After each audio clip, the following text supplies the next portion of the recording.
Tal como lo establecía Hilario, esta es la primera actividad presencial sobre el nuevo Código Penal a nivel nacional. El Colegio Nacional, una de las facciones del compañero Trajano, hicieron una virtual, tengo entendido, pero a nivel nacional esta es la primera que se hace y por eso le agradecemos infinitamente a nuestro querido maestro Carlos Julio Félix Vidal, que es una persona que conoce.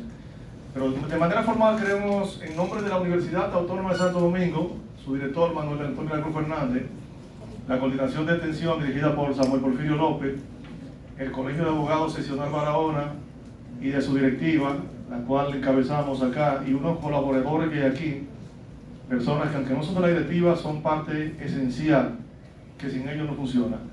Esta actividad, como decíamos, es la primera, pero es la primera de muchas, porque es un conversatorio con el maestro Carlos Julio, catedrático universitario, cuya semblanza vale la compañera María Estel Carraco, bastante amplia, por cierto, la semblanza.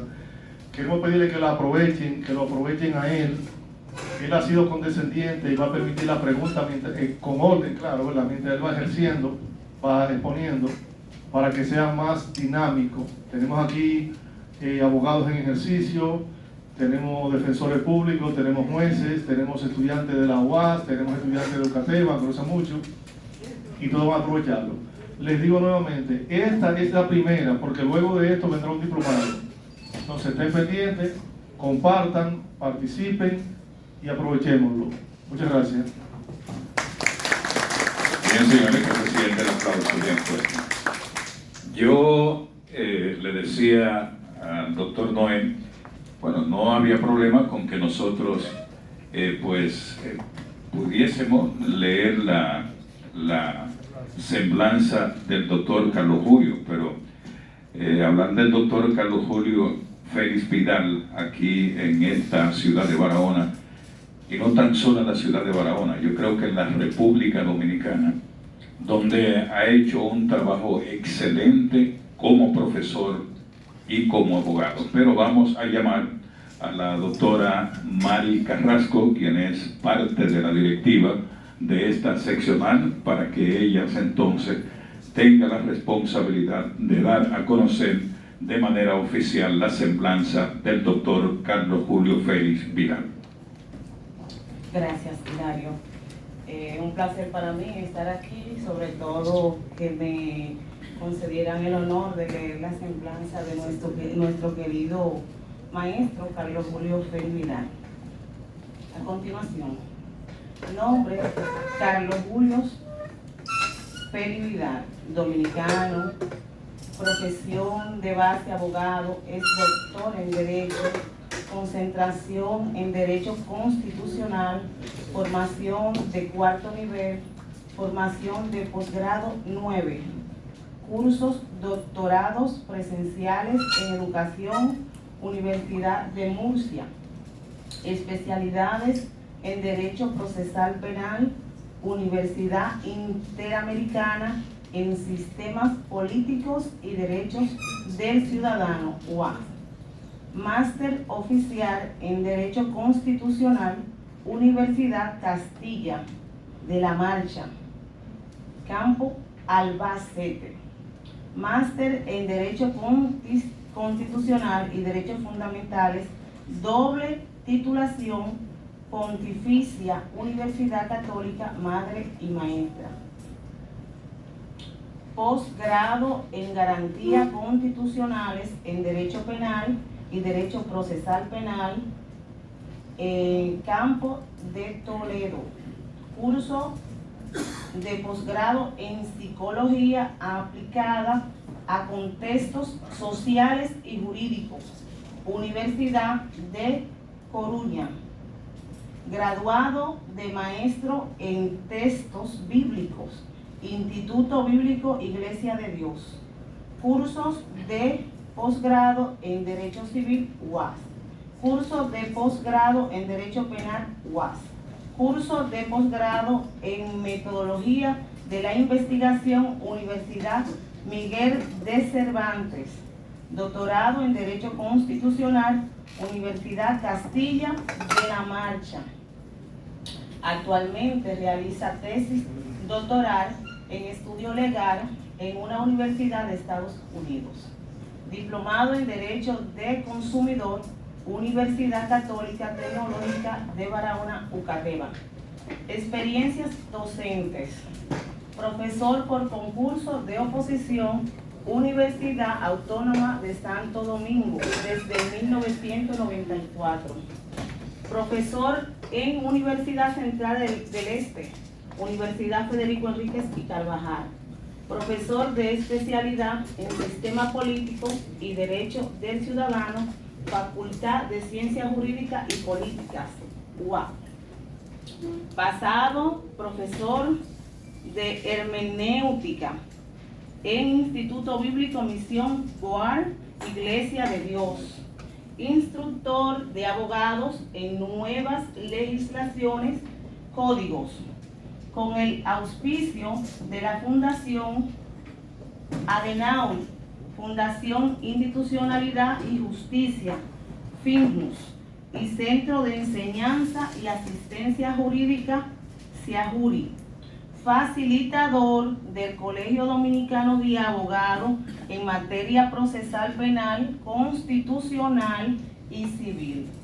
Coordinador del primer programa en Sistema Políticos y Derecho del Ciudadano, desarrollado por la Facultad de Ciencias Jurídicas y Políticas de la UAS. Coordinador del programa Diplomado en Derechos Fundamentales del Centro Universitario Regional del Suroeste, curso. Experiencia editorial. Autor del libro Derechos Individuales, Bases para Nuevos Estados del Derecho, 1998, varias ediciones. Publicado por la Universidad de Texas en libro Google. Coautor libro La responsabilidad civil y penal del médico, 1996, con varias ediciones. Coautor del libro Los derechos humanos con el trabajo, los derechos humanos en el contexto latinoamericano, 2004. Autor del libro Cosas que pasan, inédito. Autor trabajo académico con fines docentes. 1. Opúsculo de Derecho Comparado para Estudiantes, Universidad Central del Este. Opúsculo de Derecho Tributario para Estudiantes de la Universidad Federico Enríquez y Carvajal. Cuaderno de Filosofía del Derecho para Estudiantes, UAS. Cuaderno de Derecho de Garantía para Estudiantes, UAS. Cuaderno de Derecho Comparado para Estudiantes, UAS. Todas ediciones computarizadas. Columnista, periódico El Sol, ya desaparecido, bajo la columna Buscando Soluciones. Articulista ocasional de periódicos dominicanos y periódico español El Areíto. Experiencia en investigación, miembro del Banco de Investigadores del Instituto de Criminología de la UAS, profesor de Metodología de Investigación Jurídica, autor de investigaciones sobre realidad social y jurídica dominicana, asesor de trabajos de grado, posgrado en universidades dominicanas. Es el director del Instituto Nacional de Investigación y Adiestramiento Jurídico. Experiencias laborales. Abogado en ejercicio. Pasado funcionario del sistema electoral dominicano durante la gestión presidida por el doctor César Estrella Sadalá. Gerente del Departamento Legal del Consorcio Azucarero Central en República Dominicana, profesor universitario, consultor y asesor temas legales, coordinador de materias en Derecho Constitucional, facilitador del Tribunal Constitucional en programas de formación continua. ¡Wow, maestro! ¿Dónde está el agua?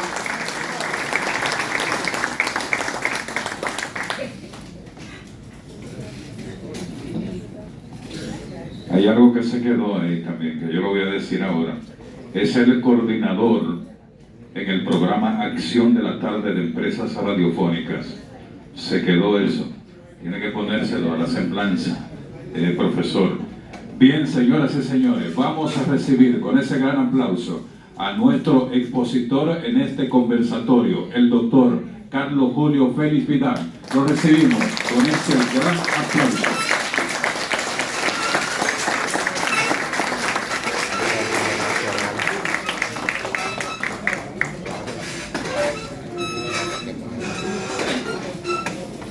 Buenos días.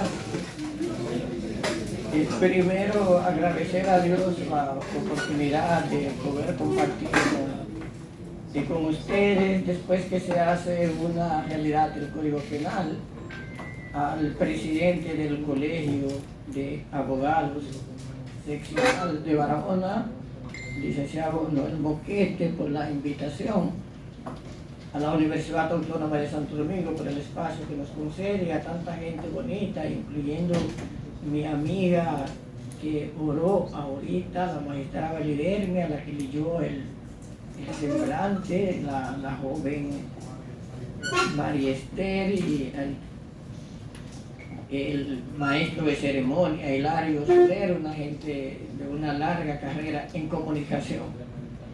Señores, este es un conversatorio. Los conversatorios o las conferencias, que siempre uno debe verlas como una pequeña ventana que abre para ver un poco, de manera indiscreta quizás, lo que ocurre adentro, no para agotar los temas, porque ha de saberse que un código es un compendio de legislación y por lo tanto requiere de mucho tiempo abordar la plenitud de contenido que se congregan en él.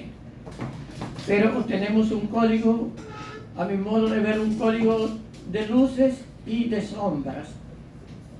Un código donde se insertan disposiciones que se pueden considerar novedosas, instituciones que se retoman del pasado, un código que permite evolucionar en parte a algunas entidades y que involuciona a otras. Un código que incrementa en algunos casos de manera excesiva la pena y en otros casos la reduce a límites casi incomprensibles.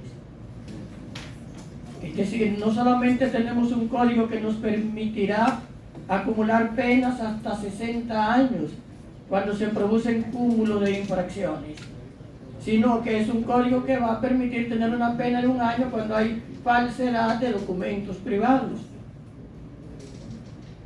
Pena que en nuestro sistema actual llegaba a 10 años. Un código que nos lleva la pena de la difamación a 5 años. 5 años y agravante hasta 10. Pena por hablar hasta 10 años. Y es moderno el derecho que lo establece. ¿Y dónde estaban los periodistas? ¿Dónde estaban los comunicadores que dejaron que le enchuflaran 10 años? En un código que todo el mundo pedía que se aprobara y que nadie estaba pendiente, que en las últimas horas se estaban haciendo cambios profundos al proyecto que se tenía. Bueno, es un código recto. Así lo veo yo, un código recto. Pero tiene aspectos positivos. Incorpora nuevas infracciones, algunas de ellas se corresponden con la realidad social dominicana, algunas solo son nombres, porque la gente puede entender que habían tipos penales que están en el código que antes no se castigaban. Alguien podría decir, tengo el sicariato, pero el sicariato sí era condenado. ¿Cuál es el cambio que hay entre la visión del Código Viejo, que no utilizaba el vocablo sicariato? Hay que reconocer que en derecho la palabra no es el concepto, la palabra es el vehículo que permite comunicar el concepto. Por lo tanto, si yo digo sicariato, y digo que el sicariato es participar en un hecho de muerte por encargo, por dinero, por una recompensa actual o futura, mandar a matar a alguien y pagarle a alguien, o actuar como el que mata, pues tendría en derecho dominicano un espacio normativo con una pena establecida en la legislación, pero no significa que no había sanción para el sicariato. El que mataba porque le pagaban se le condenaba o por homicidio o por asesinato, y el que mandaba a matar pagando se le condenaba por cómplice de homicidio o asesinato. ¿Cuál es el cambio importante entonces? Que el que manda a matar ya no es un cómplice, es un autor, y el que mata es un autor. En ese sentido, obviamente, tenía una situación mejor el que mandaba a matar que el que mataba. Ahora tienen una situación equiparable. Este aspecto está obviamente vinculado a una realidad nacional. En República Dominicana la gente antes era valiente, quería matar y enfrentaba al toro y mataba al toro. Ahora la gente es cobarde, quiere matar y se busca un toro que mate. Hay un cambio en la cultura, entonces el legislador ha hecho bien en recoger este aspecto. Sin embargo, en un código cualquiera que sea, lo más importante a ver no es el cambio en la normativa. En todo sistema jurídico, y el penal es un sistema o un subsistema dentro del sistema jurídico dominicano, para comprenderlo hay que ver, cuando se hace algún cambio, si el cambio es normativo o si el cambio es estructural. Decimos que el cambio es normativo cuando se transforma el elemento variable del derecho. Te afecta la norma, y las normas son reglas de conducta que están integradas por dos componentes. Por un lado, una conducta que se prohíbe, una conducta que al prohibirse puede quedar constituida con una acción o con una omisión. Y por el otro lado, aparece la sanción o la consecuencia. Si incurre la conducta, si omites la conducta, te aplico tal sanción, que puede ser prisión, que puede ser multa, que puede ser una pena complementaria.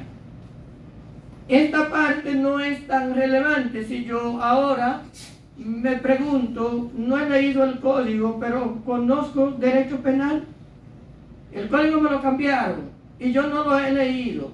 Sigo conociendo derecho penal porque en el derecho hay un elemento que es constante, que no varía con la reforma casi nunca, que es lo que integra los conceptos, las fuentes. El homicidio no me ha cambiado, el homicidio sigue siendo un tipo penal que solo se comete contra personas físicas.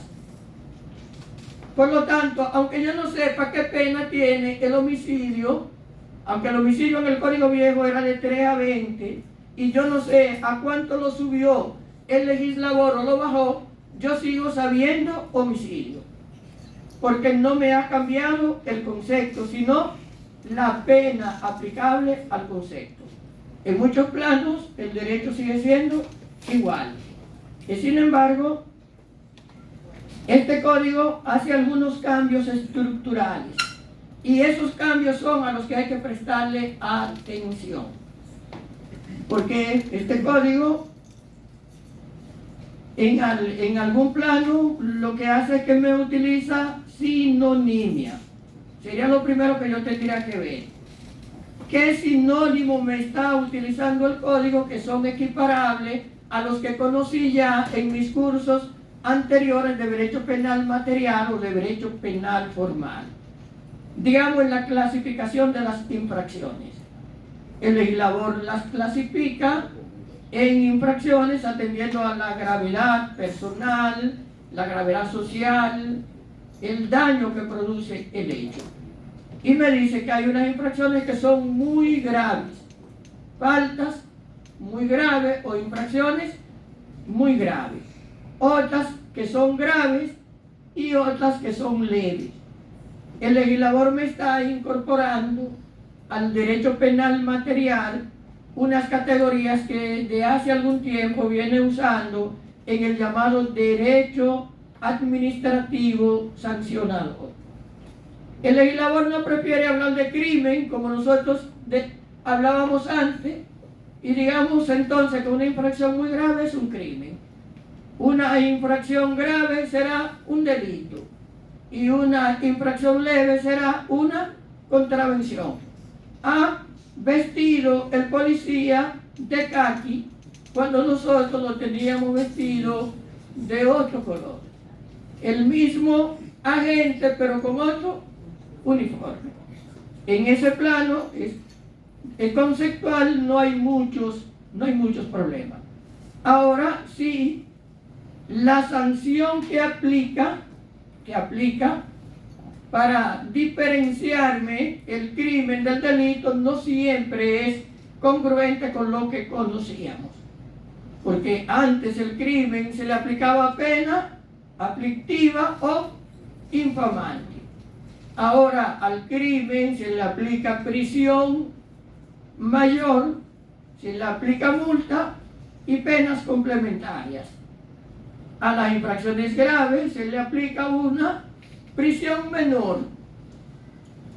Pero ese menor puede llegar a unos años, no es tan chiquito tampoco. Y se le aplica multa y se le aplica penas complementarias. A las contravenciones no se le aplica prisión, ahí hay el cambio. O sea, a lo que llamo una falta leve, o le voy a aplicar multa o le voy a aplicar penas complementarias. Pero ¿qué ocurre si le aplico multa hasta de 15 salarios mínimos del sector público y el señor no tiene con qué pagarla? Y le apliqué, porque no hay prisión, multa. Si no puede pagar el código, entonces me mete un cuchillito, porque este código también es tributario. El juez puede convertir esa multa que se impuso, si no se puede pagar, el juez de ejecución de la pena, la puede convertir en prisión. De manera que si usted va a un proceso penal, aunque sea leve, tenga cuarto ahora, porque no hay multas de esas de 50 pesos, tenga cuarto, porque si no le pueden abrir la cárcel. Es un cambio poco perceptible, la gente no lo ve, la gente no lo entiende, pero va a tener repercusión social. Porque la verdad es que aquí hay gente que no puede pagar 10 salarios mínimos sin destruir la base económica que tiene. Hay gente que no puede hacerlo. Ahora en los crímenes la multa llega hasta 1000 salarios mínimos si es muy grave. Fantástico. Las penas están ahí. Las penas complementarias son llamadas penas accesorias en cualquier sistema. No son ni prisión ni multa. Pueden ser penas de interdicción de derechos, pueden ser cese de una licencia, puede ser la cancelación de la personalidad de una persona jurídica. Las penas complementarias también están y hay que prestarle un poco de atención. ¿Dónde están los otros conceptos que no conocíamos? Bueno, veníamos manejando el no cúmulo de pena. Los franceses, de los cuales tomamos el Código Penal de 1810, lo aplicamos en la República Dominicana, o nos lo impusieron los haitianos en 1822 hasta 1844, y ya independiente los dominicanos no hicieron un código, sino que aplicaron el que trajeron los haitianos en francés hasta 1884, cuando el presidente Lili ordenó su traducción al español. De manera que teníamos un código de 215 años en Francia, aplicándose, que nosotros empezamos a aplicarlo desde 1822. 200 años, con 203 años para ser más congruente, estamos aplicando ese código. Fantástico, pero este código no traía cúmulo de pena porque los franceses son racionalistas. Los franceses entienden que la pena no debe ser larga porque la vida humana es breve. Para los franceses la pena mide la incapacidad del hombre de mantenerse mucho tiempo acá. Para los americanos la pena no tiene que ver con eso. ¿Cuánto vive el hombre? No, para los americanos la pena tiene que ver con el mensaje que se comunica de la peligrosidad del individuo. Si le metí 400 años a un hombre por cúmulo de pena, llego a la cárcel y veo el pabellón de 400 años, yo no voy a saludar a ese hombre ni de lejos. A lo mejor con los ojos me mata. Eso buscan los americanos, que son pragmáticos, no son racionalistas, porque esa pena nunca la va a cumplir, pero por si acaso se inventa de aquella una pastillita que alarga la vida, va a estar preso. Eso es pragmatismo y racionalismo. Nosotros ahora nos estamos inclinando por el pragmatismo y no por el racionalismo, porque le aplicamos a un hombre hasta 60 o a una mujer años de prisión con el cúmulo de pena. 60 años. Si el hombre cumplió 40 cuando cometió el crimen, le aplicamos 60, pues a los 100 si está vivo está preso. Esa sería la idea, pero es muy difícil que comiendo asadura, como dice un político acá, y pechuga, a veces dice otro, que lleguemos a vivir tanto, pero tenemos el código ahí. Bien, entonces el cúmulo de pena lo tenemos incorporado, pero nunca va a pasar de 60 años. El cúmulo de pena se aplica a las infracciones muy graves. En principio no se aplica a las infracciones graves, sino que se aplica a las infracciones graves el tope máximo de la pena mayor, salvo alguna excepción que el legislador haga. Es un principio que hay que tomar en cuenta. Voy a acumular en penas muy graves, en penas que son graves voy a aplicar la pena mayor, de manera que ahí el legislador, en lo que llamábamos los crímenes, se va por el sistema anglosajón, y en lo que llamábamos delito se queda con el sistema francés. Parece que baila bachata y merengue, ¿verdad? El legislador en ese campo. Bien, entonces, ¿cómo se manifiesta en nuestro código la idea de cúmulo de pena? Que es un concepto que hay que manejar porque se asocia a acumulación de infracciones. Y el legislador incorpora los dos criterios del derecho penal material de acumulación. Acumulación real y acumulación ideal. La acumulación real, obviamente, es cuando hay varias conductas que pueden generar distintos tipos penales. Pero en la acumulación ideal, una conducta a su vez puede generar varios tipos penales. Yo puedo separar bien la acumulación real, el sujeto que llega, roba, viola y mata. ¿Cuántos tipos cometió? Dependiendo del tiempo, puede ser incluso en tiempos distintos, pero tener efectos simultáneos a la hora de la aplicación de la pena si se le juzgara por el mismo órgano. Pero en la acumulación ideal, el sujeto ha cometido una conducta, un trozo de comportamiento en el tiempo que se puede separar, y ese trozo de comportamiento ha podido tener distintos efectos. Supongan que alguien dispara y la bala hiere y sale de uno, mata al primero y hiere al segundo. ¿Cuántas conductas hubo?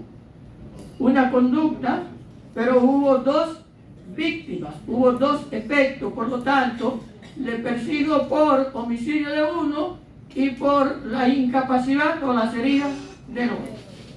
Lo ideal no se produce con tanta frecuencia, lo real sí. Entonces el cúmulo sí hay que tomarlo en cuenta. El campo de las eximentes también. Estoy hablando más de la parte que va a generar mayores dificultades en el código. Una eximente borra no la conducta, sino la penalidad. Y para borrar la penalidad tiene que borrar la culpabilidad y borrar la responsabilidad. No habría crimen o delito, señalaba el Código Penal, si en el momento de cometerlo el sujeto estaba en una situación de demencia, por ejemplo. El Código recoge la demencia, pero la subclasifica. Una demencia total que omnibula la conciencia, que el sujeto no entiende que está cometiendo o que puede estar cometiendo un crimen, y una parcial, donde el sujeto puede tener un nivel de discernimiento.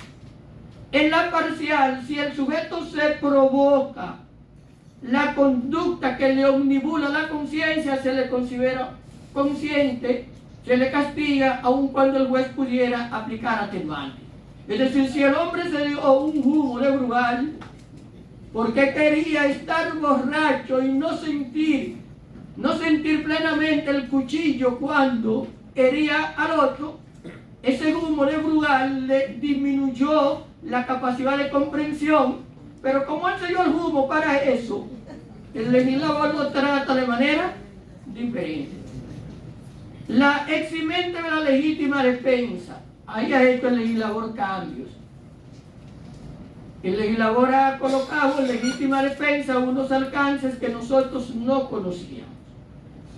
La legítima defensa siempre ha sido una respuesta a una agresión ilícita, y ante esta agresión ilícita una respuesta proporcional al uso de el arma o el instrumento que tenía el agresor.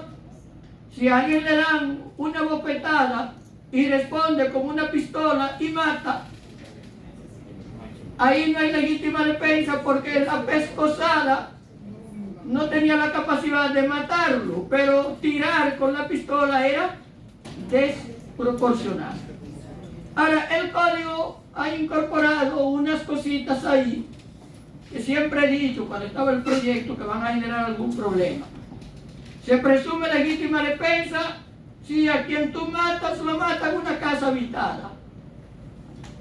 Si es dependiendo un robo, hemos llegado muy lejos a perderle el valor a la vida.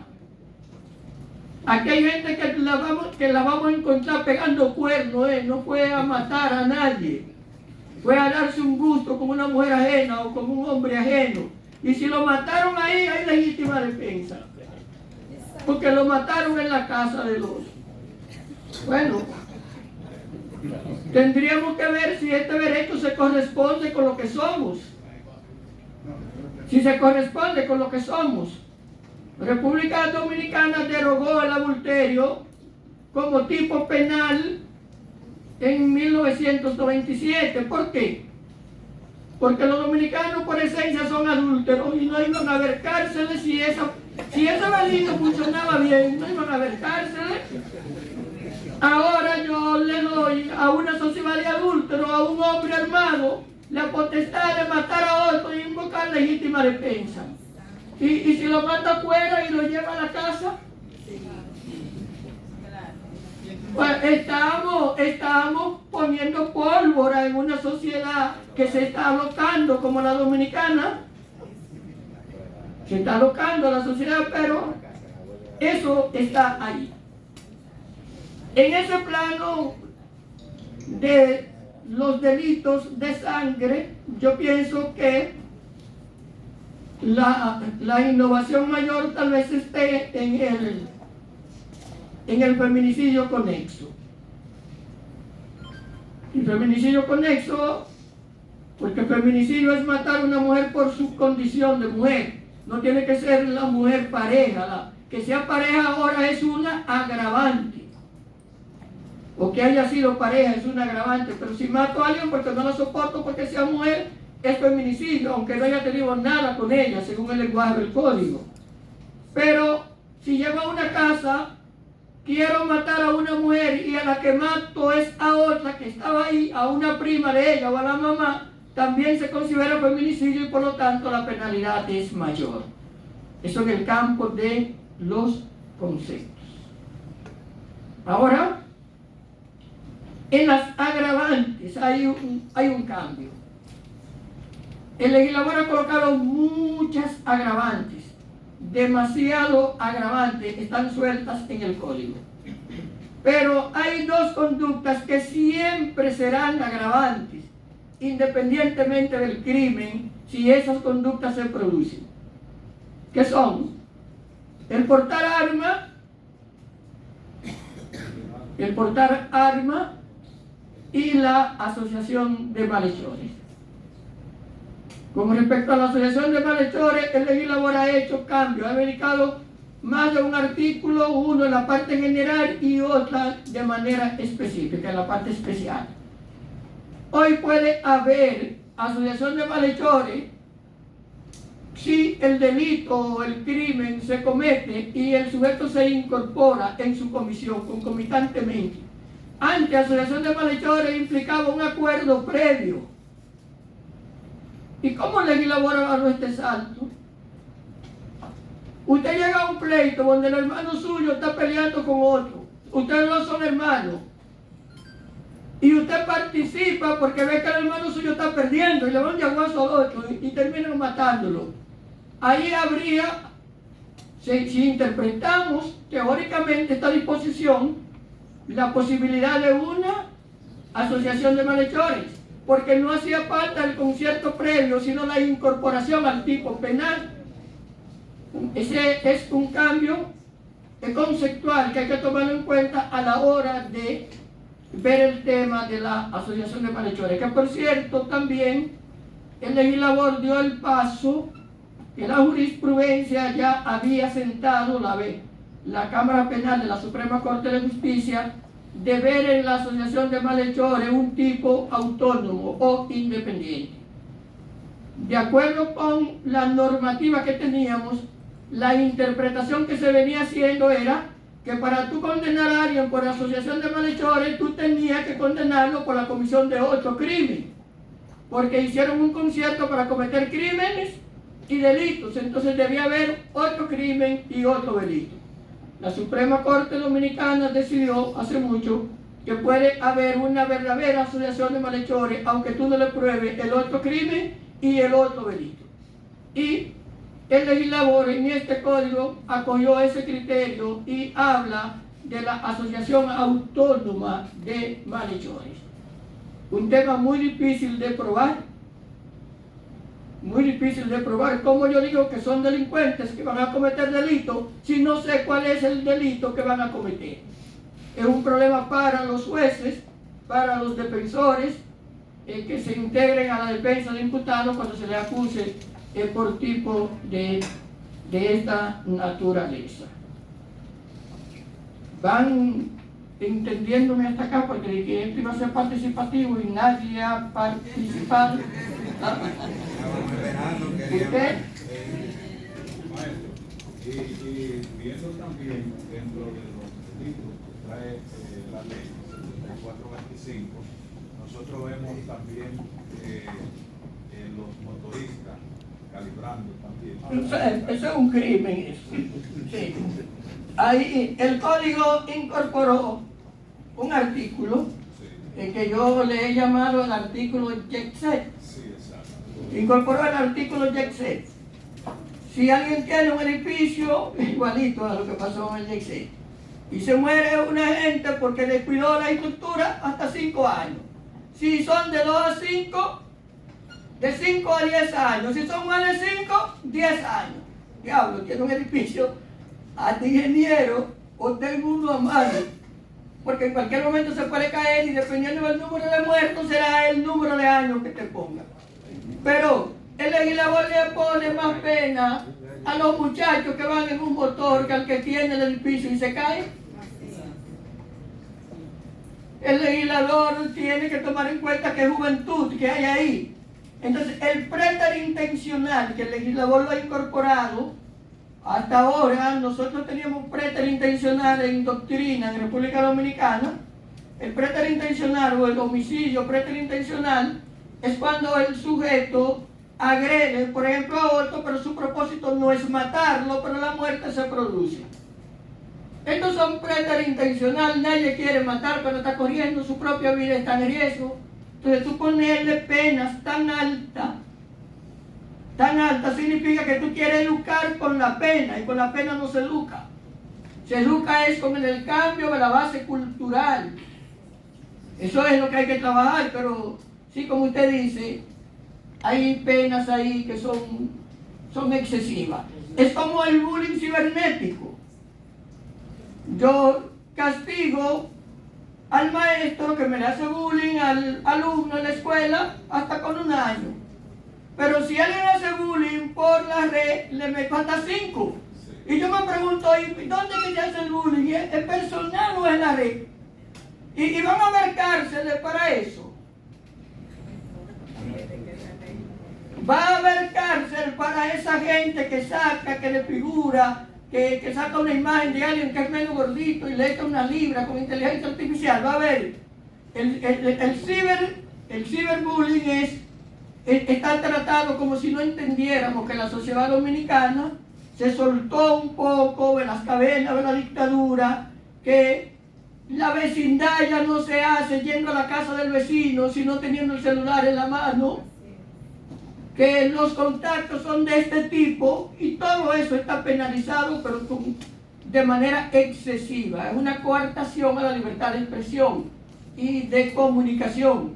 La tendencia moderna es despenalizar el delito de lengua, porque con delito de lengua la sociedad vivió la Inquisición.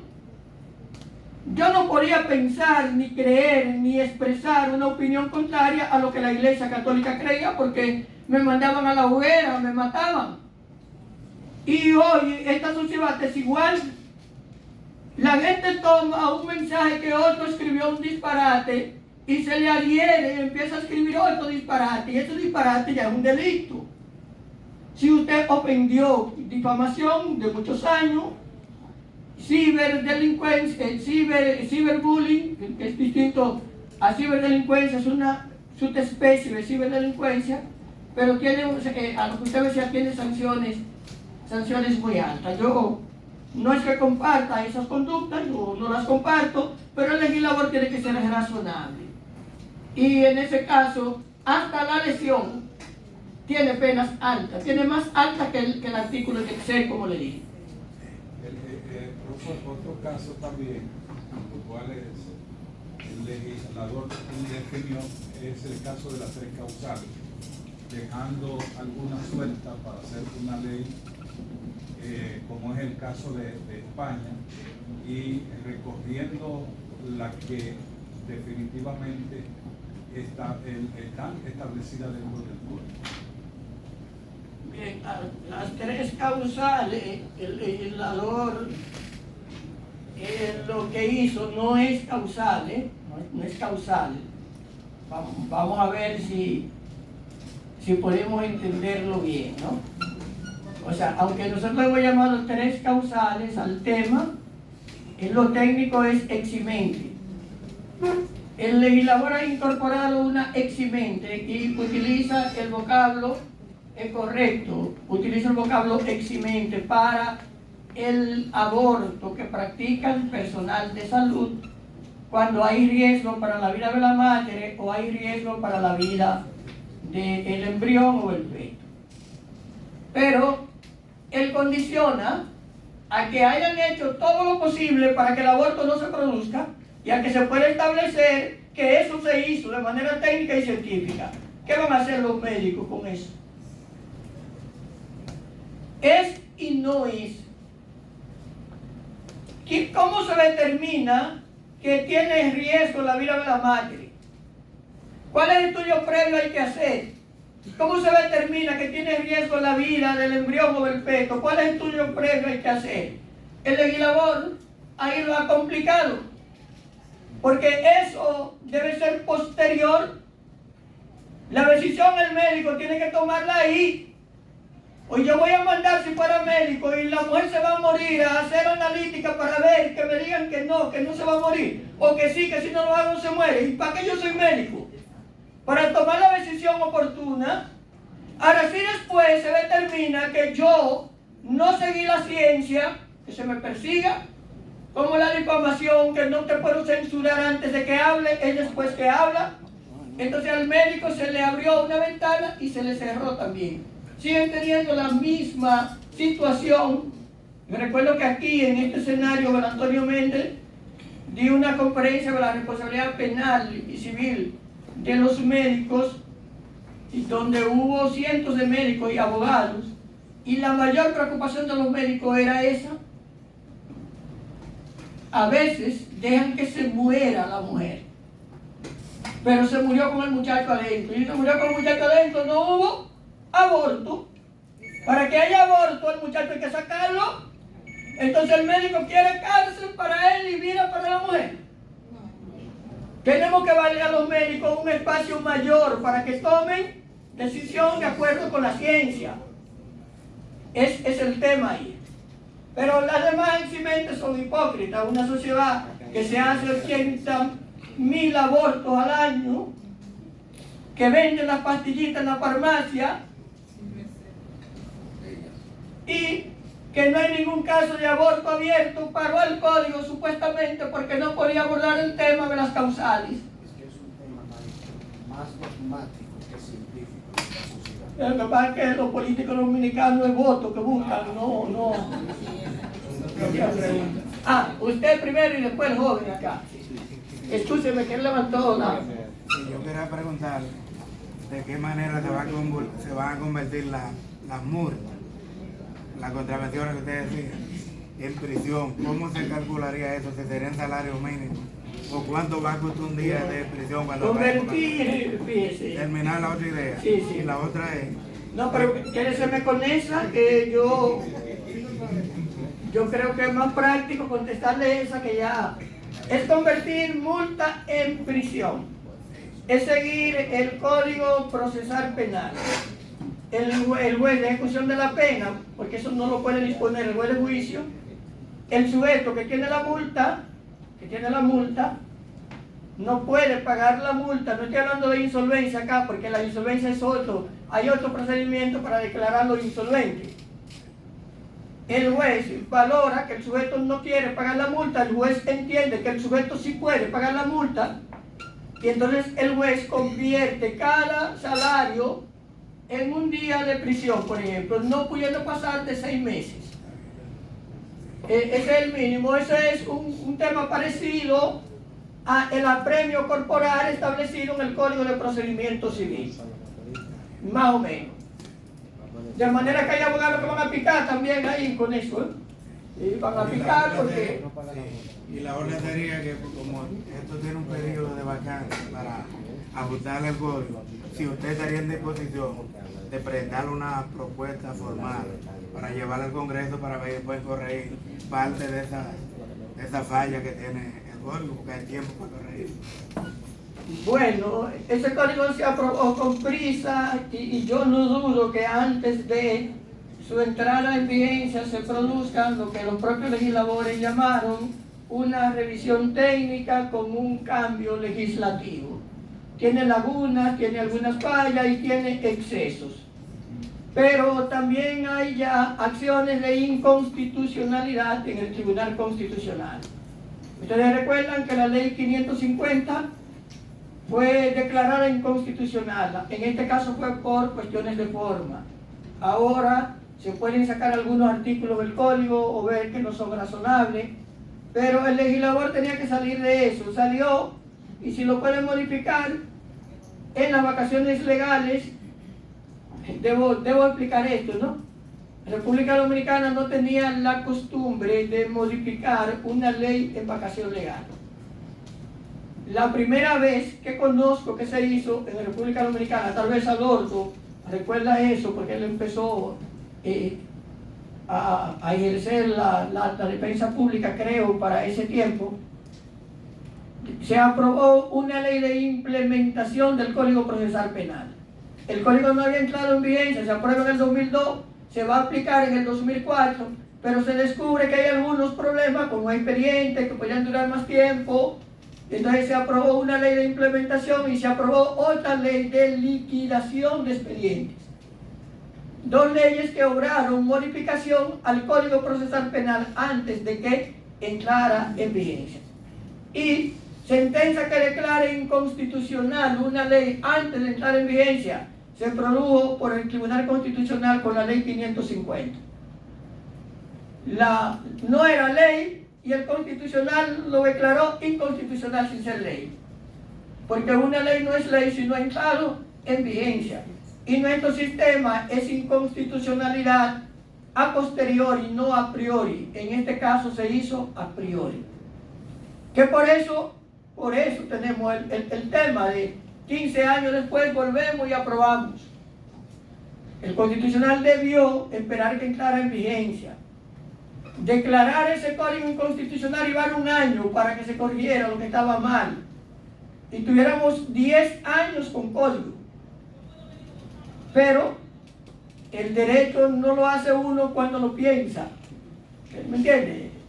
El derecho es otra realidad. Usted. Buenos días.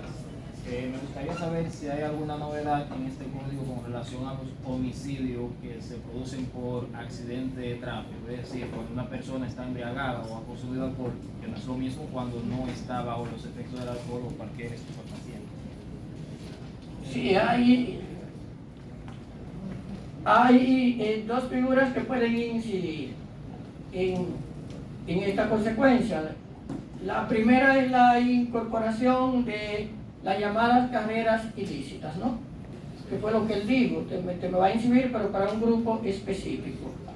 La segunda, el legislador ha seguido el parámetro ahí de la 6317, más o menos, que te coloca unas agravantes para la sanción. O sea, tú estás en el campo del llamado homicidio culposo. Y entonces el homicidio culposo, si no quiero el resultado, si no procuro la muerte, pero tengo una conducta y detrás de esa conducta hay un agravante, entonces me pueden incrementar la pena. En el caso del homicidio, en la ley 6317, que no se produjo un cambio significativo ahí, es un agravante que te incrementa el máximo de la pena contemplada si al momento del homicidio estabas en estado de embriaguez, consumiendo una sustancia controlada y ha seguido más o menos. Tendría que haber un agravante. El agravante te lleva al máximo de la pena prevista, que se aumentó obviamente para todos los homicidios culposos. ¿Alguien? Acá. Acá. Escúcheme, usted va a tener que ayudarme porque yo veo por un lado. Profesor, buenos días. Usted conversó sobre los delitos del 266 en el Código Viejo, sobre la asociación de malhechores. Entonces, nosotros estamos metidos en el código y queremos saber, pues cuando se comete falta más de uno, eso viene a ser malhechores, que lo dice el 266. ¿Que se comete qué? Se comete un delito y hay individuos que pasan de 1 y 2 y 3 que se culpan como asociación de malhechores, cuando pasan de 1 y 2 en el Código Viejo. Entonces yo quiero saber cuál será el artículo o cómo será que se va a vivir en ese Código nuevo, la asociación de malhechores. Que yo quiero que usted me explique un poquito más la asociación de malhechores con relación a los delitos, cuando son cómplices de algo. Sí, pero vamos a ver la visión que tiene el legislador actual, porque el actual es el viejo. O sea, el código vigente es el de 1884. Ese lo tiene. Sí, en ese código la visión de asociación de malhechores no se entiende sin un concierto previo. en ese código. Tenemos que habernos puesto de acuerdo, tener un tipo de organización para que el propósito sea cometer delitos o crímenes. Cambio que hay acá, que el legislador dice que puede haber asociación aun cuando el concierto no sea previo, sino que cometiéndose el delito me incorporo. Lo segundo es que el legislador coloca asociación como tipo autónomo. Puede haber asociación de malhechores por el solo hecho de existir la organización, aun cuando no se tengan las pruebas de los delitos o de los crímenes en los que se participe. Otra diferencia es que la asociación de malhechores en el código se contempla siempre como una agravante. Si hay asociación de malhechores, todo crimen va a tener un aumento de la pena. Y el otro aspecto es que la asociación de malhechores que le disminuye la pena al legislador, te la pone de 2 a 3 años. Es decir, ahí sería autónoma. Porque metió esos 2 o 3 años pues, precisamente para que no se me vaya sin condena. Este tipo de asociación de malhechores puede conducir a lo que hace Bukele en El Salvador. Perseguir grupos que se sindicalicen como asociación de malhechores y sin necesidad de probarle ningún delito lo mandamos a la cárcel y así acabamos con los delincuentes. Eso, o sea, no lo vean tan simple. El derecho penal es correa, es fuerza. Y cuando usted viene a ver 5 o 6 gente, ustedes son asociación de malhechores autónomos, sospechosos. Gracias, profe. Por aquí. Los leches, profe, por aquí hay uno. Por aquí y luego por acá.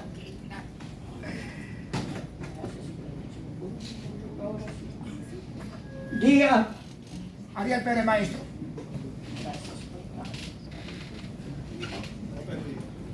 Sí, Ariel, le escucho.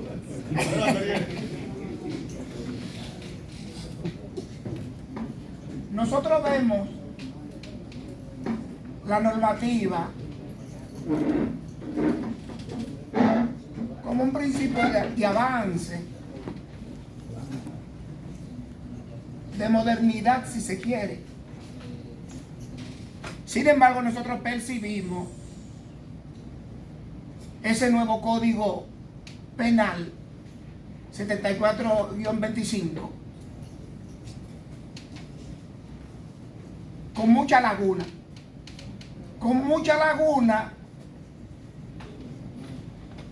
que el fondo de correrle a los causales,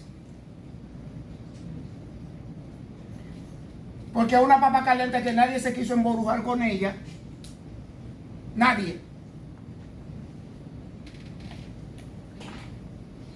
Se produjo de manera rápida un código que tiene, reitero, mucha laguna. ¿Por qué, maestro? Y ahí yo pregunto,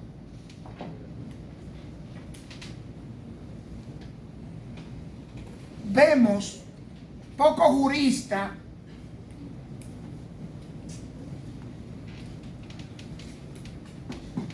haciendo énfasis en el nuevo código, independientemente que hay acciones de inconstitucionalidad en el Tribunal Constitucional, por ejemplo, el artículo 310 del Código, donde hay que tener mucho cuidado para hablar de un funcionario.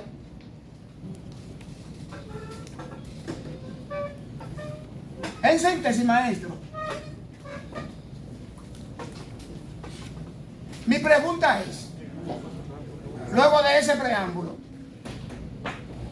a su juicio, ese código viene a llenar el vacío penal que ansía la República Dominicana. Bueno, hablar y asumir a toda la República Dominicana sería muy difícil. O sea, si usted me pregunta si yo pienso que el código es adecuado, es más o menos prudente, con respecto a lo que usted dice, de las expectativas es que el pueblo dominicano no sabe 100% lo que se aprobó. El pueblo dominicano no conoce las grandes regulaciones que hay. Lo que yo creo es que nosotros hemos querido resolver el problema de base de la sociedad dominicana con la ley penal. Y la ley penal debe ser el último recurso. Que el pueblo dominicano lo que le hace falta es retomar valores. El pueblo dominicano lo que le hace falta es discutir en los senos de la familia una cultura de paz. Hace falta que los políticos asuman compromiso con el manejo adecuado de los recursos. Hace falta que todos como nación tengamos una visión de que si podemos cerrar cárceles, la sociedad va bien, pero nosotros estamos abriendo más cárceles porque la sociedad va mal. ¿Me entiendes? Una sociedad que quiere crecer, es una sociedad que no necesita casi el derecho penal. Porque tiene buena producción y no hay que robar. O porque si alguien roba, recursos del Estado, la propia sociedad lo toma de las manos y lo acompaña a la cárcel. No tiene que ser 30 años ni cortarle cocote como los chinos, pero 5 o 6 años en la cárcel, ese hotel cualquiera no lo quiere. Pero la cárcel debe estar para hechos graves, no para cualquier cosa. Entonces, nuestra tendencia con este código es que el número de presos que tenemos, el número de gente que ya no lo podemos mantener, porque cada preso significa una parte del presupuesto nacional, y este código se aplica así como está. Nosotros pudiéramos llegar a tener 40 o 50.000 gente presa en los próximos 10 años. ¿Saben lo que significa eso para el presupuesto? Mucho. Ahora, si yo educo a los niños a que respeten a las niñas desde pequeño, el feminicidio se me va a disminuir. Si yo hago que la familia se fortalezca, que cualquier cosa no me conduzca a la familia a dividirse, porque el código contempla hasta tipos penales ahora en que una gente, a sabiendas de que tiene una comunidad, por ejemplo, de bienes, oculte un bien. Antes eran sanciones civiles, ahora son sanciones penales. ¿Y por qué usted cree que hay feminicidio aquí también? Y solo es por pasión, no es por bienes también. La guarda de los niños que genera mucho feminicidio porque no hemos trabajado la familia. Entonces yo creo que sí hay aspectos positivos del código, no se puede decir que no. Hay aspectos positivos, pero el código no es una panacea para resolver los problemas de base de la cultura dominicana. El joven allá. Sí, estamos aquí, maestro. Él y luego usted. Sí, lo que pasa es que él tenía la mano levantada primero, me pareció a mí, a lo mejor no es así, siquiera. Dígame usted. Solamente, maestro, cuando estábamos haciendo mención sobre lo que era el ciberbullying, de que se veía un poco incongruente cuando una persona hacía o cometía bullying al joven o a cualquier individuo de manera presencial, creo que mencionó 1 año que tenía como pena. Y cuando lo hacía de manera cibernética tenía 5. Yo creo que en esto estamos perdiendo o no estamos haciendo énfasis a lo que es el arrastre, la causa y el efecto de que si lo hacemos de manera presencial, quizás ese tipo de bullying o de acoso se queda simplemente aquí en el entorno, pero cuando lo hacemos de manera cibernética, eso puede viajar el mundo entero. Por ende, yo creo que tendría que tener una consecuencia mayor. Bien, si hay ciberbullying, siempre será virtual. O sea, lo que digo es que el bullying presencial tiene una pena menor, pero usted puede aplicármele si quiere una pena mayor, pero no excesiva, porque usted mismo puede ser víctima de eso, porque la gente, los dominicanos, antes no controlaban la lengua, ahora no controlan los dedos. O sea, no lo controlan, y usted tiene una sociedad alocada que usted la va a sanear con la ley. 5 años porque usted vino y sacó una foto que no debió sacar, o se puso a hablar de un contenido morboso, porque hasta eso implica un daño a la persona. Usted no puede hablar del gusto que el otro se dio, debo decirle, eso no lo suba a la red, para que no tenga lío. Nene. Maestro, en los últimos meses en nuestra República Dominicana hemos visto un gran aumento del infanticidio, incluso hasta con torturas, casos prácticos que real y efectivamente nos han conmovido, y queremos saber hasta dónde este nuevo Código Penal enfoca las sanciones, incluyendo, digamos, decimos nosotros, hasta con agravantes, como es el caso de la tortura en detrimento de los niños en nuestra República Dominicana. Enfóquenos en esa parte, maestro, como siempre usted lo hace. El feminicidio, el infanticidio, y se han agravado siempre. En el caso del infanticidio, la pena es máxima, o sea, los 40 años, en el caso del infanticidio. Ahora, si aparte del infanticidio hay tortura, si se cometen los dos crímenes, te puede llegar hasta 60. Pero hay que probar un hecho independientemente del otro, no solo matarlo, es la forma en que lo mató. Es la tortura previa. Y la tortura en sí misma, si no produce muerte, y se produce contra un menor, también está agravado. O sea que no hay que matar al niño para que llegue a 40, ya con la legislación que tenemos ahí. Yo pensando, ¿no saldrían los recursos, maestro, para lo que es el ciberbullying? Los recursos para ellos controlar eso y manejar que cada quien no pueda estar expresándose de las formas que ellos entiendan.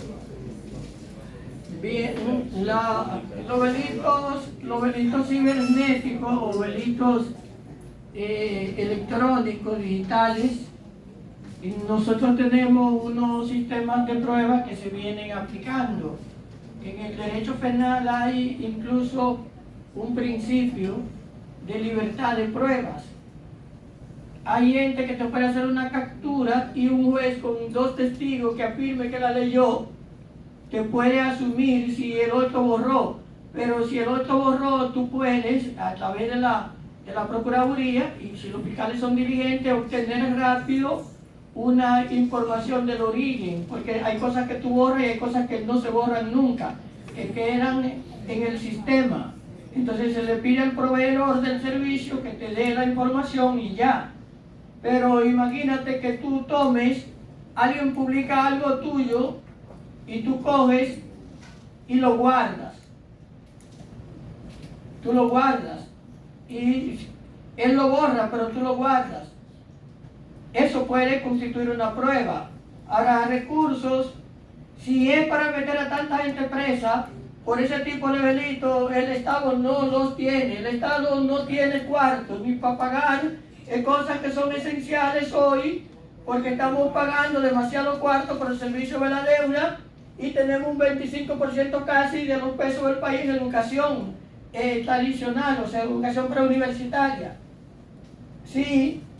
Tú metes toda esa gente presa, porque aquí, esta sala aquí ahora mismo, le voy a decir una vaina. Esta sala ahora mismo aquí está lleno de delincuentes. ¿Sí? Esta sala, aquí hay gente que se ha emocionado, ha dicho, ha comentado, ha publicado vainas que no le vio. Entonces, si esa cultura no se modifica con educación, tú vas a tener mucha gente presa.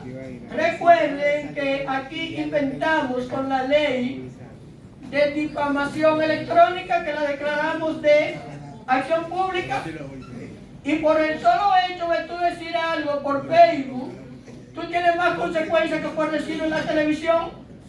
Ahora yo me pregunto, esta es la sociedad en la que nosotros vivimos.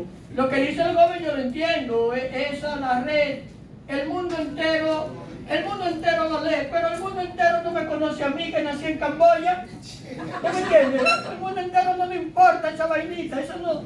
La razón es el honor de la persona que jugamos con ella. Pero van a haber delitos dobles, porque el dominicano no se queda callado cuando le dicen. Entonces tú no respondes al delito con otro delito. Entonces, si me acusaste de uno, te acuso del otro. Ustedes van a ver cómo se van a llenar las cárceles. Ahí sí. Por ahí habría muchos problemas, Margarita. Había alguien por aquí antes de Anita. Sí, el joven allá. Sí, Anita, que te llegaste casi ahora. Ahí te ven. Y después usted. Sí, maestro. Nosotros estamos haciendo un conversatorio sobre la parte material de la normativa penal. Entonces, no menos cierto es que la parte formal también tiene una importancia. Y nosotros cuando actuamos ante los tribunales, ya con una normativa como esta en vigencia, tendríamos que enfocarnos tanto en los elementos constitutivos de cada una de las categorías o delitos y crímenes, como la pena a imponer. Entonces, eso va a venir a transformar las acciones de abogados, fiscales y jueces. Entonces, nosotros como abogados, cuando interponemos una querella, nos vamos a las motivaciones de hecho y a las motivaciones de derecho. Pero ya ahí vamos a tener que tomar en cuenta los elementos constitutivos y la pena a imponer para insertarla en una querella ante un delito. Entonces, dada esa situación, aunque estemos aquí conversando sobre la parte material, desde el punto de vista de Carlos Julio Félix Vidal, ¿cuál sería el impacto que a partir de la puesta en vigencia de este nuevo código tendría la ley material sobre la parte, digamos, formal? Bien, es interesante la pregunta que usted hace. Este código es un híbrido, no es solo un derecho material. Digamos, para que la gente que tiene el derecho acá sepa que el derecho material es el que permite el surgimiento del tipo penal, el que establece qué conducta se prohíbe, qué conducta se sanciona y la pena a aplicar. Y que el derecho formal o material es la que regula cómo se hace el juicio, cómo se determinan los parámetros de la pronunciación de la sentencia, etc. Pero este código tiene normas de carácter procesal que incluyen la pronunciación de la sentencia y que puede influir. En el Código Procesal Penal tenemos, por ejemplo, que el Tribunal de Juicio puede variar la calificación. Le llega un hecho calificado como robo y el Tribunal de Juicio puede entender que no es robo sino estafa. Ahora, este código, cuando habla de la pronunciación de la sentencia, dice que el juez no puede condenar si no es por el tipo el que fue apoderado. Entonces yo llego ante un juez y me quiere cambiar la calificación y yo le invoco este código que deroga el procesal penal y ya el tribunal está amarrado, teóricamente amarrado, porque no fue apoderado de ese tipo. Ahora, ¿quién apodera al juez de juicio? Un auto del juez de la instrucción. Y si no puede juzgar, si no por ese apoderamiento, no puede variar la calificación. Pero el legislador no lo ha dicho, es un trabajo de la doctrina ahora. ¿Me entiendes? Es un trabajo de la doctrina porque la ley tiene, una ley puede tener consecuencias en la otra. El régimen de cumplimiento de la pena, este código lo contempla. Ahora yo tengo una persona condenada una vez termina la pena y yo puedo pedirle al juez como abogado, magistrado, yo quiero que me cumpla la pena solo días feriados y fines de semana. Y el juez acoge y dice días feriados y fines de semana.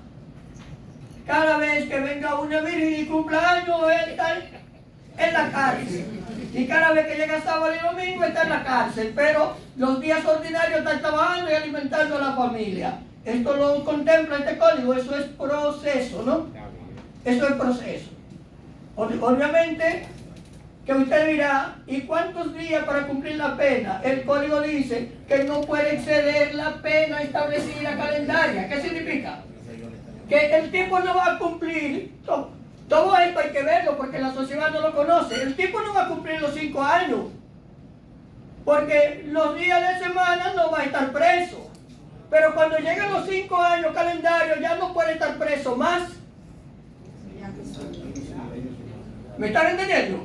O sea que sí, este código va a tener un impacto también en la forma en que hacemos el proceso. En el proyecto anterior había una disposición que a mí me gustaba que no se incorporó, que fue la multa sueca, que yo cambiaba los días de prisión por pesos al Estado. Me condenaban a 5 años, yo le compraba al Estado cada día, y el Estado cogía sus cuartos y los hacía carretera o los hacía escuela. Pero para yo mandar los fines de semana así, mejor le vendo o no. Mejor le vendo y cojo esos cuartos para fines más útiles, porque por la libertad el delincuente da lo que sea.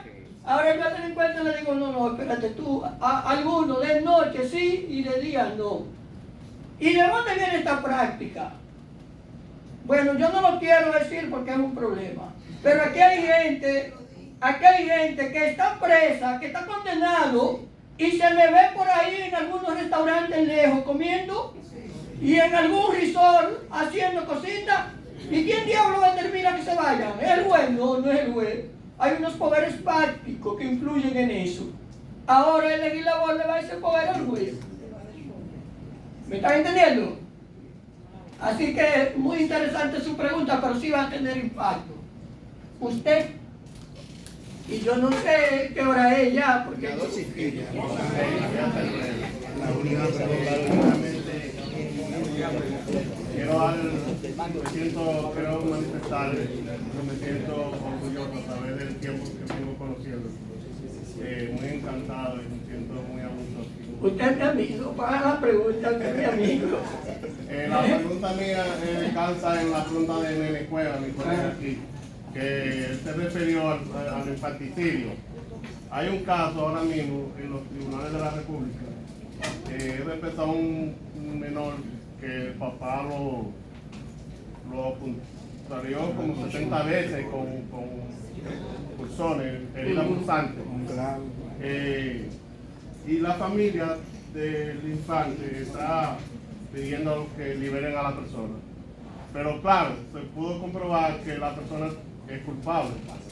Usted le respondió ahorita al colega Nene Cueva que si se comprueba que hay una culpabilidad, debe de haber una condena.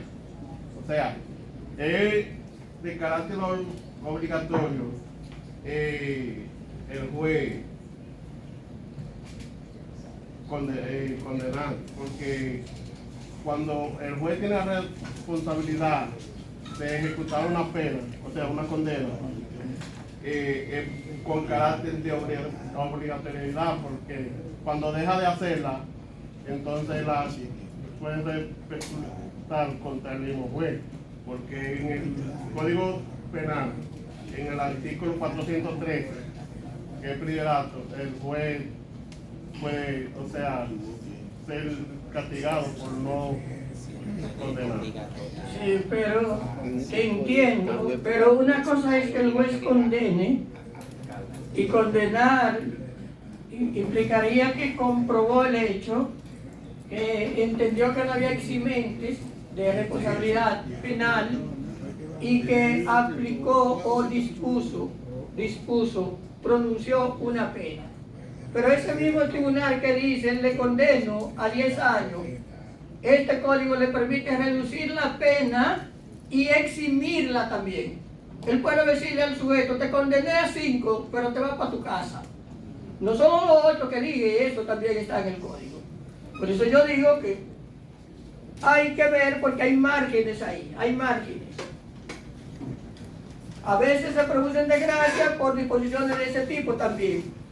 Porque a ti te condenan a alguien que tú has durado tanto tiempo persiguiéndolo y el juez viene y lo condena y le dice, no, mi hermano, le pongo 5, pero se va para su casa. Eso significa exhibición de prisión, que el código lo contempla. Hasta no puede ser el crimen mayor de 10 años. Hay algunos beneficios que el código contempla dependiendo de la pena. Los buenos abogados van a pedirle a los jueces que le aplique pena que estén por debajo de una determinada escala, porque hay beneficios dependiendo de la pena. Pero hasta eso se puede hacer, reducir la pena y eximirla en la misma sentencia. Yo creo que Anita ahora y después usted.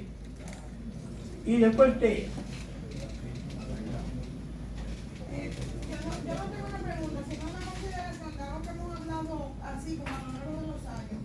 Este país, por su desarrollo económico y social, no está, pienso yo, tal vez algún economista me diga que no es así, porque verdad, pienso yo que no está listo o no está preparado para prisiones largas. Esa idea que hay mucha gente que dice cuando se comete un crimen atroz, deberían darle cadena perpetua, deberían tal cosa, esto, lo otro, por la parte económica, porque aunque tenemos en camino una reforma al sistema carcelario, que está en camino, en los libros son aquellos bellísimos, es muy bonito, con mucha reinserción, mucho trabajo, mucha educación, en los libros, en los papeles, como estamos acostumbrados a ver. En la práctica sabemos que las cosas no necesariamente van a resultar así. Entonces, está el tema del costo económico al Estado de un privado de libertad. Que la gente piensa mucho en los que están afuera, las víctimas, ¿verdad? Debería pudrirse en la cárcel, pero económicamente eso le cuesta muchísimo al Estado. Porque no es nada más darle el plato de comida que le da el comedor económico. Entre el costo de luz, el gasto de servicios sociales a los presos para cumplir sus derechos, el gasto, por ejemplo, el pago a los defensores públicos, el pago a los ministerios, a los fiscales, los gastos médicos y demás. Entonces, los gastos alrededor de un detenido, siempre pensamos que ese tema de que nosotros no estamos listos para prisiones mayores, para prisiones de 30, 40 años más, ni siquiera para de 20. Que por eso los días se considera que ya podría salir a la calle. Ahora, estamos viendo que en nuestra sociedad se están cometiendo crímenes cada vez más atroces a los que estamos acostumbrados a ver, a los que veíamos antes, a los que veían nuestros mayores. Hoy día vemos que un padre asesina a un niño como si nada. Entonces, pienso que ahí volvemos al tema de la educación, a la parte de la educación desde el nivel básico, en la familia y demás. Entonces, pienso que también como que nuestros legisladores se olvidan o no miran esa parte, y son como muy alegres disponiendo cosas ahí que no están conectadas con la realidad de nuestra sociedad. Bien, para poner una pregunta, lo pasamos como un comentario y vamos a escucharlo a usted. Sí, vi en el transcurso que cuando la legislatura estaba abierta, una con un apuro hasta la Procuraduría General de la República, su jefa, Jenny Berenice, llevó, hay unos artículos ahí que hay que revisar. Entonces se habla de que de aquí a que se ponga en vigencia el próximo año, en un año, se puede hacer alguna revisión. Yo no sé si el colegio de abogados que puede llevar alguna observación, o cuáles son, la pregunta es, las instituciones, porque se supone no, cada cual que ve una laguna de manera individual, o sea, yo voy para allá a decir, mira, que aquí hay problemas que hay que corregir. Entonces, porque no va a proceder. Ahora sí, ¿cuáles son las instituciones o organismos que pueden ir allá a decir que aquí hay una laguna que hay que observar? Pueden hacerlo organizaciones que se sientan afectadas. Yo creo, por ejemplo, que es un deber del Colegio de Periodistas, del Sindicato Nacional de Trabajadores de la Prensa, tomar el tema de la difamación, el tema de la del ciberbullying, temas así que son puntuales, porque realmente hablábamos de una ley mordaza que no se aprobó, pero se metió en el código. Cuando no saben, no se ha visto, pero es así que creo que los médicos deben laicamente procurar que tenga una base mejor, porque no se ha avanzado con ello, y hay varias disposiciones ahí que pueden afectar. Cualquier ciudadano puede opinar, pero si el Congreso decide ver algún proyecto o modificar, entonces creo que hará vistas públicas, y en la vista pública puede ir cualquier ciudadano. Ahora yo estoy perdido. Acá usted. Buenos días a todos. Maestro, en su exposición ha presentado los diferentes cambios en las penas que presenta la nueva ley. Pero me gustaría escuchar de usted qué ha visto, qué nuevos cambios ha visto en los elementos constitutivos de los delitos. Porque ahora hay nuevos delitos, nuevas figuras, pero no se ha mencionado si han cambiado los elementos que lo constituyen. ¿Cuál le ha dicho usted? Sí, yo les decía que en los delitos que tenemos, en la mayor parte de los delitos conocidos, se te ha mantenido el mismo concepto.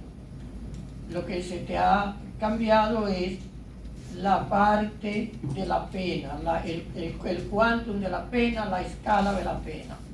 Por ejemplo, homicidio sigue siendo homicidio. Ahora, te han incorporado algunos delitos parecidos. Tú tienes una nueva modalidad de estafa, por ejemplo, pero la idea de estafa es la misma. Hay alguna ambivalencia en estafa que pudiera dejar ver que el legislador entendería que se puede incurrir en una estafa cuando el objeto sea un inmueble, y de mantenerse, por ejemplo, ese criterio o de interpretarse así, tendrías un cambio conceptual ahí, de ser así, de llegar a interpretarse así, porque puedo interpretarla de otra forma. Puedo interpretar el tema de otra forma, la interpretación será muy importante, pero los delitos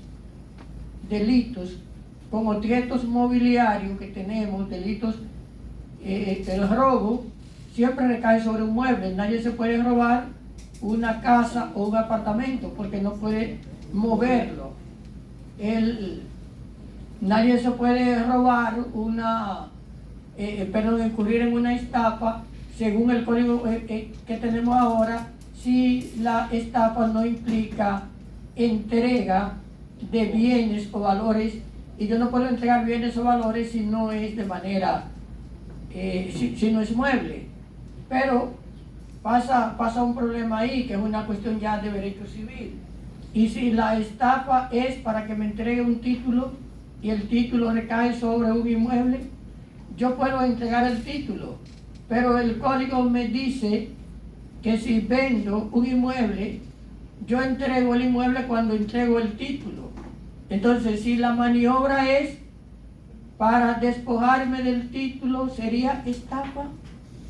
Bueno, son cosas de ese tipo que la doctrina va a tener que esclarecer, porque en algún momento la precisión terminológica que en derecho penal debe ser fundamental, este código no la guarda siempre. El código es ambiguo, mete demasiado sinónimo. Claro, es típico del lenguaje imperativo, el que se utiliza en muchos sinónimos para no dejar cabos sueltos, es típico del lenguaje jurídico, que sea imperativo y sobreabundante, pero una cuestión es que sea sobreabundante y otra es que me cree lo que se llaman las leyes penales en blanco, que la ley me establece una conducta, pero no me dispone una sanción, sino que la sanción me va a figurar en otra ley, o me establece una sanción sobre una conducta que no está bien determinada, o que se dice una conducta similar o parecida. Eso es un problema para el derecho penal, porque el juez puede interpretar una conducta parecida sin ser parecida y condenar cuando no haya delito.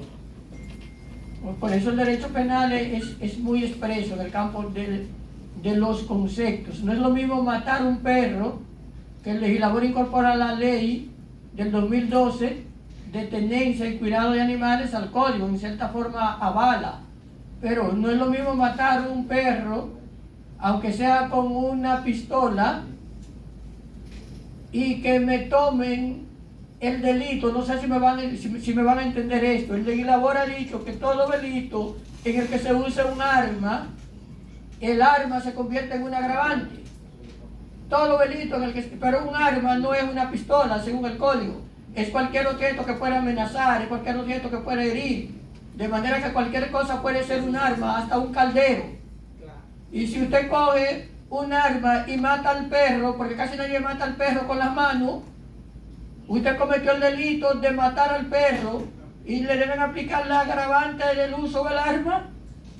O sea, esos vacíos o esa parte dogmática hay que trabajarla de manera doctrinal, pero todavía no tenemos un trabajo doctrinal sobre un código que no se ha aplicado. Pero sí tiene que mover a la reflexión, porque hay campos ahí, vacíos conceptuales.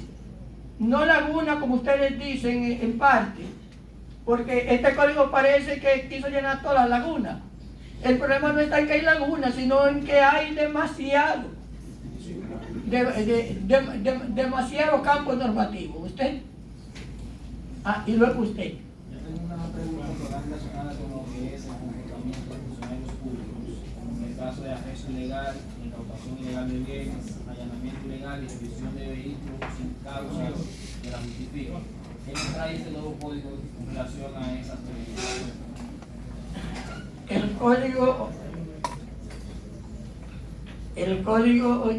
en una parte que ha agravado la conducta del agente que hace preso sin orden, que lo ha convertido en un tipo penal. Ahora, la parte de la incautación ha sido más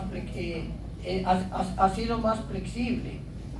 Cuando hablo de incautación, me estoy refiriendo a lo que te puede ocurrir cuando un bien está siendo utilizado y se entiende que forma parte de un tipo de delito. El agente, por una postura que mantuvo la Policía Nacional en las discusiones, están en cierta forma disminuyendo la garantía con la cuestión de las requisas.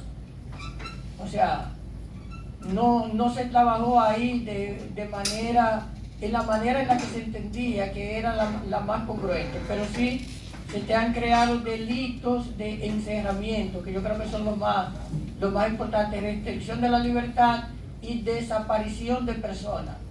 Si una gente no sabemos dónde está, dura 20 horas y no sabemos, y resulta que está preso y no hay una orden, se está cometiendo un delito de encarcelamiento ilícito, y eso puede tener consecuencias para la policía y puede tener consecuencias para la autoridad.